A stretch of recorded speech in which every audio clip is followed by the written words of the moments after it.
Bienvenidos a The Deep Dive, listos para una inmersión profunda.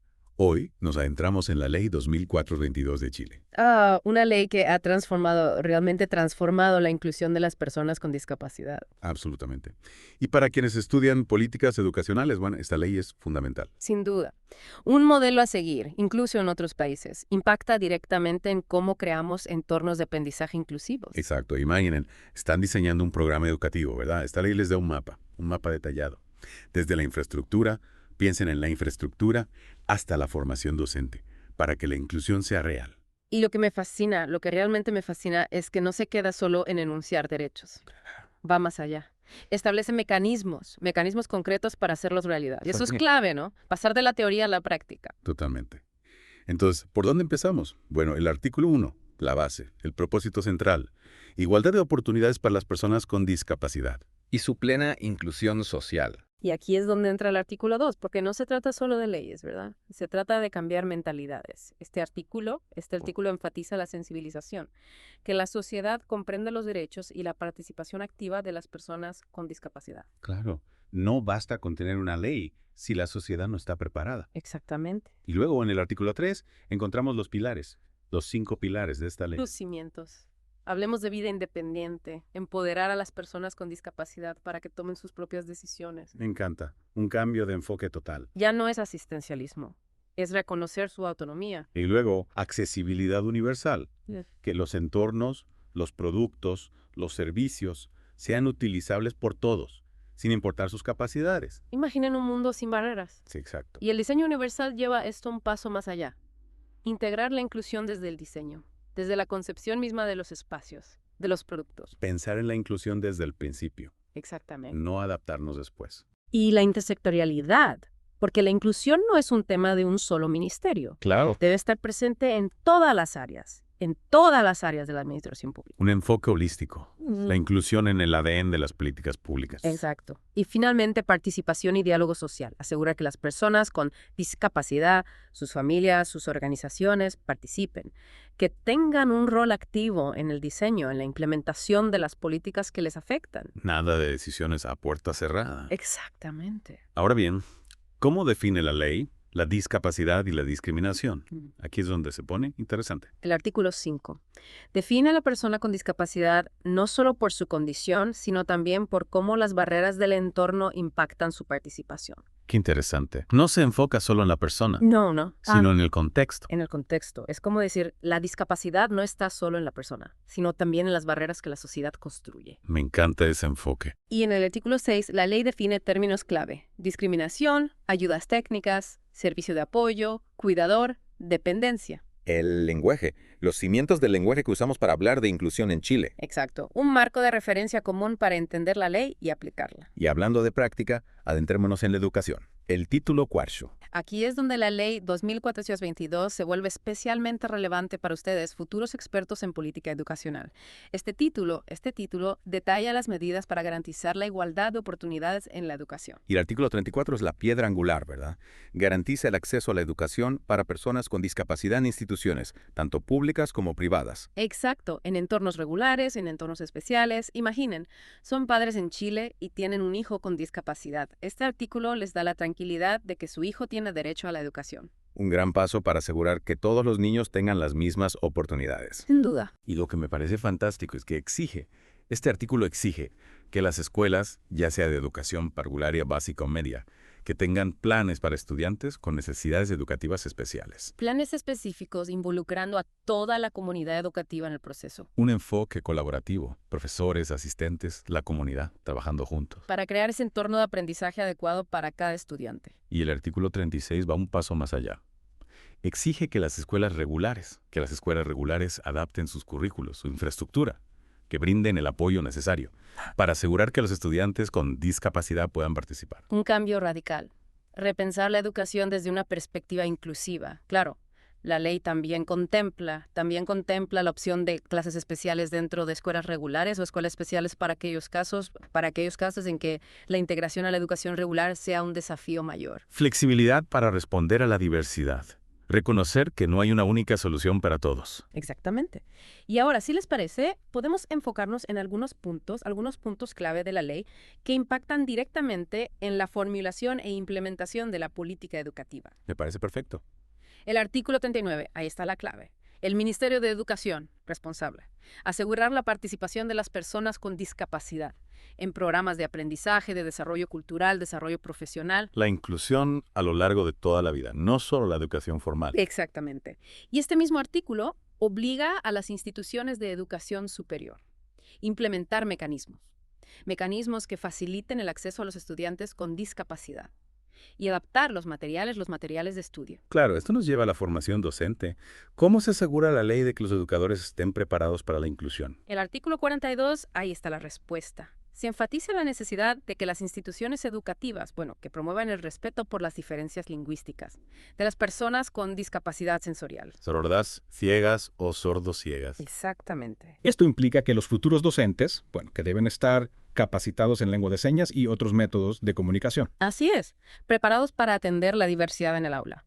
Y no podemos olvidar a la familia. La familia, un rol fundamental en el proceso de inclusión. ¿Cómo se integra la familia en la Ley 2422? El artículo 22, por ejemplo, establece que las personas con discapacidad tienen derecho a que el proceso de rehabilitación integre a la familia. A sus cuidadores. Se reconoce la importancia del entorno familiar. Exacto. En el desarrollo, en la inclusión. Un enfoque integral. Considera todos los aspectos. Todos los aspectos. Y hablando de integralidad, la Ley 2422 también aborda la inclusión laboral. Por supuesto, un tema crucial para la independencia, para la participación plena en la sociedad. ¿Y qué nos dice la ley sobre este tema? El artículo 43. El Estado debe promover la inclusión laboral de las personas con discapacidad a través de diferentes medidas.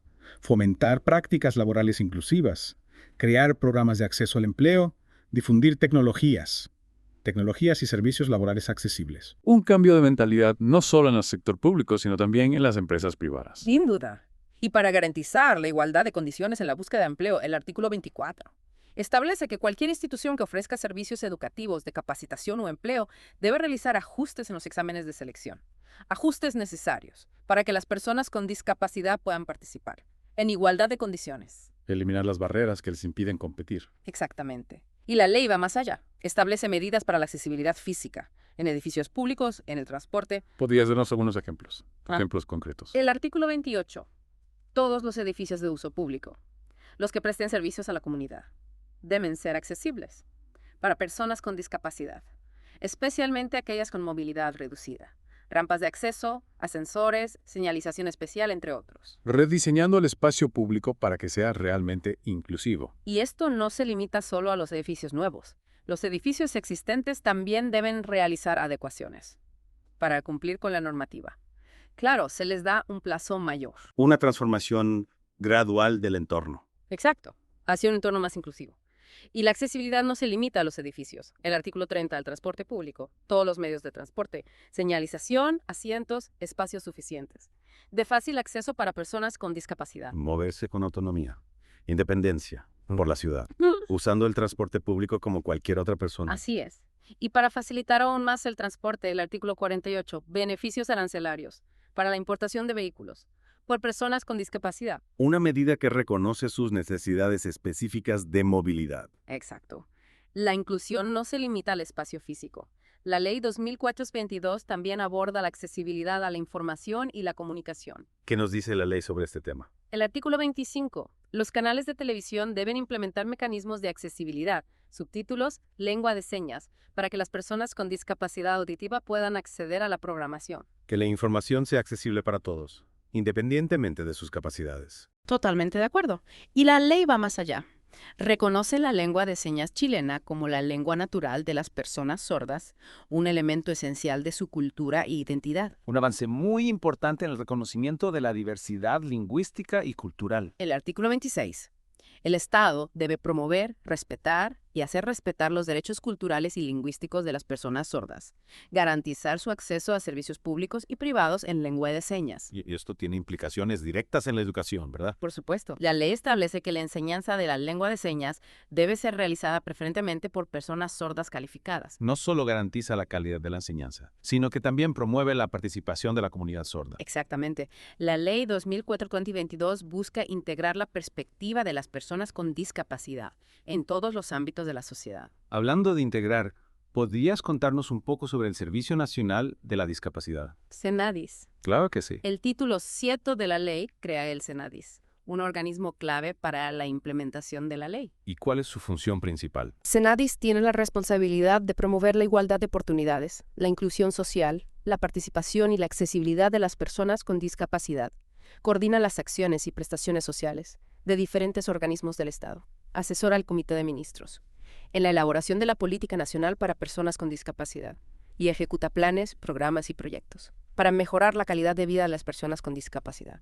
El organismo encargado de velar por el cumplimiento de la ley. Exactamente. Y para asegurar la participación de la sociedad civil, se crea el Consejo Consultivo de la Discapacidad, un organismo que asesora a Senadis, integrado por representantes de organizaciones de personas con discapacidad, del sector empresarial, de organizaciones de trabajadores, instituciones privadas que trabajan con personas con discapacidad. Un mecanismo para que las voces de las personas con discapacidad sean escuchadas en la toma de decisiones. Así es. La Ley 2004-22. Un instrumento legal muy completo que busca garantizar los derechos de las personas con discapacidad en todos los ámbitos de la vida. Una legislación pionera en América Latina. Un modelo que seguir para otros países. Y para ustedes, estudiantes de política educacional, una herramienta fundamental para comprender cómo se puede construir un sistema educativo más inclusivo y equitativo. Estoy completamente de acuerdo. Ahora bien, después de este recorrido por los aspectos claves de la Ley 2462, me gustaría plantearles una pregunta para que reflexionen. ¿Cómo se podrían aplicar los principios y las estrategias de implementación de esta ley en otros contextos educativos, incluso fuera de Chile? Una pregunta muy interesante. Los invito a que revisen el texto completo de la ley y exploren con mayor profundidad los artículos que les resulten más relevantes para su área de estudio. Recuerden, la inclusión es un proceso continuo que requiere de un compromiso constante por parte de todos los actores de la sociedad. Totalmente de acuerdo. La ley es un gran ejemplo de cómo las políticas públicas pueden promover un cambio social positivo, pero es solo el comienzo. Exacto. La inclusión es un camino que debemos recorrer juntos. Y la Ley 2004-22 nos ofrece un mapa para avanzar en la dirección correcta. Y para quienes se dedican al estudio de las políticas educacionales, esta ley es una fuente invariable de conocimiento, un modelo a seguir. Ahora bien, hay otro aspecto de la Ley 2004-22 que me gustaría destacar. Uno que a menudo se pasa por alto, pero que es fundamental para la inclusión: la prevención y rehabilitación de las discapacidades. Un tema crucial. ¿Podrías contarnos un poco más sobre lo que dice la ley al respecto? Con gusto. El título 3 de la ley se centra en esto, en la prevención y rehabilitación. El artículo 18 establece que ambas son una obligación del Estado, pero también un derecho y un deber de las personas con discapacidad, sus familias, la sociedad en general. Una responsabilidad compartida, involucrando a todos. Exactamente. La inclusión no depende solo del Estado, requiere la participación de todos. ¿Y qué medidas de prevención se contemplan? Concretamente. El artículo 19 define la prevención de la discapacidad como cualquier acción, cualquier medida público-privada que tenga como objetivo evitar que una persona experimente una deficiencia, que restrinja su participación en la sociedad. Y el artículo 20 enumera algunos factores de riesgo de discapacidad, sobre los que se deben implementar medidas de prevención. ¿Podrías mencionar algunos para tener una idea? Enfermedades agudas y crónicas, lesiones, accidentes viales y laborales, violencia, problemas de calidad ambiental, sedentarismo, abuso del alcohol o las drogas, tabaquismo, desórdenes nutricionales, maltrato infantil, condiciones sanitarias deficientes, incluso el estrés. Una lista amplia que abarca muchas situaciones. Sí, un amplio espectro de situaciones que pueden conducir a la discapacidad. Y el Estado tiene la obligación de proporcionar información pública, permanente, actualizada, sobre las medidas de prevención que se implementan para abordar esos factores de riesgo. Información disponible para que las personas puedan tomar medidas para proteger su salud. Totalmente de acuerdo. Ahora, la rehabilitación. La ley la define como un conjunto de acciones, de medidas, que buscan que las personas con discapacidad, bueno, que alcancen el mayor grado de participación y capacidad de ejercer actividades esenciales de la vida diaria. ¿Y cuáles son los objetivos principales de la rehabilitación? Según la ley, El artículo 21 menciona 4 objetivos: proporcionar o restablecer funciones, compensar la pérdida o falta de una función, desarrollar conductas, actitudes y destrezas que permitan la inclusión laboral y educacional, y abordar la interacción con el entorno, que puede influir en la discapacidad. una rehabilitación integral que aborde los aspectos físicos, pero también los psicosociales, la integración en la sociedad. Precisamente. Y la ley también establece que las personas con discapacidad, bueno, que tienen derecho a acceder a los apoyos, a las terapias, a los profesionales que necesiten Ya. para su rehabilitación. ¿Y dónde se deben brindar estos servicios? Se especifica en la ley. El artículo 22 menciona que se fomenta la rehabilitación con base comunitaria, es decir, en el entorno más cercano a la persona. Y se promueve la creación de centros públicos o privados, de prevención y rehabilitación integral. Una excelente estrategia para que la rehabilitación sea más accesible, que se integre en la vida cotidiana. Sin duda. Y algo muy valioso, la ley reconoce el derecho de las personas con discapacidad a participar en la toma de decisiones sobre su propia rehabilitación. ¿En qué sentido? El mismo artículo 22 establece que las personas con discapacidad tienen derecho a que el proceso de rehabilitación integre la participación de su familia o de quienes las tengan a su cuidado. Se reconoce que la persona con discapacidad, bueno, es la que mejor conoce sus necesidades y debe tener un rol activo en la planificación de su rehabilitación. Un enfoque que empodera, que las coloca en el centro del proceso. Exactamente. Y no olvidemos que la rehabilitación no solo beneficia a la persona, también a la sociedad en general. ¿En qué sentido? Cuando una persona con discapacidad puede participar plenamente en la sociedad, todos nos beneficiamos de sus talentos, de sus habilidades, de sus perspectivas. La inclusión enriquece a la sociedad. En su conjunto. Totalmente de acuerdo. La Ley 2442 promueve un cambio cultural profundo en la forma en que entendemos la discapacidad y la inclusión. Y para ustedes, estudiantes de política educacional, un modelo a seguir para construir sistemas educativos más justos, más equitativos. Así es. Y ahora, para profundizar en las implicancias de la ley en el ámbito educativo, me gustaría analizar algunos artículos específicos que regulan la inclusión laboral. Perfecto. Adelante. El artículo 44 establece que el Estado debe crear las condiciones para la inserción laboral y el acceso a beneficios de seguridad social para las personas con discapacidad, desarrollar planes, programas, incentivos que favorezcan la contratación de personas con discapacidad de empleos permanentes. No se trata solo de crear leyes, sino de implementar medidas concretas Que faciliten el acceso al empleo. Exacto. Y para monitorear el progreso, el Ministerio del Trabajo y Previsión Social debe informar semestralmente al Congreso y publicar en su sitio web información sobre el funcionamiento de los programas de inclusión laboral, los resultados alcanzados, transparencia, para evaluar la efectividad de las políticas. Que la información esté disponible para que la sociedad pueda hacer un seguimiento del cumplimiento de la ley. Totalmente de acuerdo. Y hablando de transparencia, el artículo 45 establece una medida muy interesante para promover la inclusión laboral en el sector público. ¿De qué se trata? En los procesos de selección de personal, los órganos de la Administración del Estado deben seleccionar preferentemente, en igualdad de condiciones de mérito, a personas con discapacidad, un trato preferente, cuando compiten por un puesto de trabajo en el sector público. Y esto se aplica a todos los órganos del Estado. El artículo menciona específicamente los órganos señalados en el artículo 1 de la Ley 18.575. Ministerios, servicios públicos, el Congreso Nacional, el Poder Judicial, entre otros. Un paso importante para garantizar la representación de las personas con discapacidad en el sector público. Una medida muy positiva para promover la inclusión laboral, romper con la discriminación. Sin duda. Y para que esta medida sea efectiva, el artículo establece que las instituciones públicas con más de 100 trabajadores deben tener al menos un 1% de su dotación anual, compuesta por personas con discapacidad. Una cuota mínima para asegurar la representación. Exacto. Y si la institución no puede cumplir con esta cuota, debe presentar un informe fundamentado al Servicio Nacional de la Discapacidad, explicando las razones. Transparencia. Compromiso de las instituciones públicas con la inclusión laboral. Precisamente. Y la ley no se limita solo a regular el acceso al empleo, también aborda la capacitación laboral de las personas con discapacidad. ¿Qué se establece al respecto? El artículo 46. La capacitación laboral debe comprender, además de la formación laboral, la orientación profesional, que tenga en cuenta las capacidades reales de la persona, la educación que ha recibido, sus intereses. Una capacitación personalizada, que responda a las necesidades, a los intereses de cada persona. Exactamente.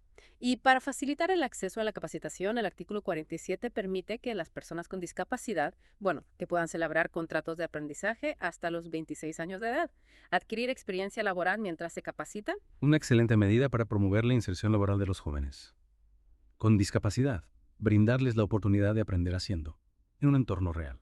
Y hablando de jóvenes con discapacidad, la ley también contempla medidas para facilitar su acceso a la educación superior. Recordemos el artículo 39. Las instituciones de educación superior deben contar con mecanismos que faciliten el acceso de las personas con discapacidad. Rampas de acceso, intérpretes de lengua de señas, por ejemplo. Así es. La idea es que puedan acceder a la educación superior en igualdad de condiciones.